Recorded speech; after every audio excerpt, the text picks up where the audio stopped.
Die ANC Jeugliga sê Afrikanergroepe is oorsensitief en ooreageer op sy uitsprake oor grondhervorming.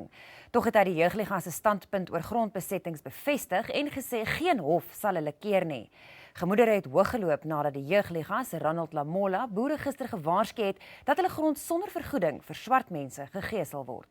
AfriForum het reeds 'n klag van intimidasie en aanhitsing tot geweld teen Lamola by die polisie ingedien en beoog om hom ook by die Gelykheidshof te verkla. Die ANC Jeugliga se Ronald Lamola sê hy kan nie verstaan waarom Afrikanergroepe verontrus is oor iets wat veronderstel is om regverdig te wees nie. We are shocked by this high level of intolerance. Our life can't be approved by white Afrikaners, how we must think, how we must behave, and how we must talk. If AfriForum and whatever Afrikaner group wants to deal with this matter in any other way, the police or the constitutional and so ever, let them do so. We are not afraid, we are not threatened, and this land is inevitable, is going to be expropriated without compensation. We must amend section 25 of the constitution to be able to do that.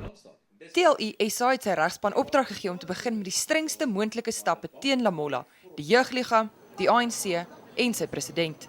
Die sekretaris-generaal van die ANC, Gwedi Mantashe, sê hy dink nie die Jeugliga se idees oor grondbesettings sal slaag nie. Maar hy is nie van plan om die kwessie te bespreek voor die ANC beleidskonferensie aan die einde van die maand nie. It is not going to be helpful to engage in violent polemics with the Youth League now in the lead up to the policy conference of the ANC.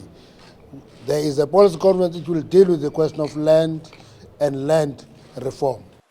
Die leier van die Vryheidsfront Plus, Pieter Mulder, het vandag tydens die Nasionale Raad van Provinsies se nasionale landboubegrotingsdebat die uitsprake as skokkend en onverantwoordelik bestempel.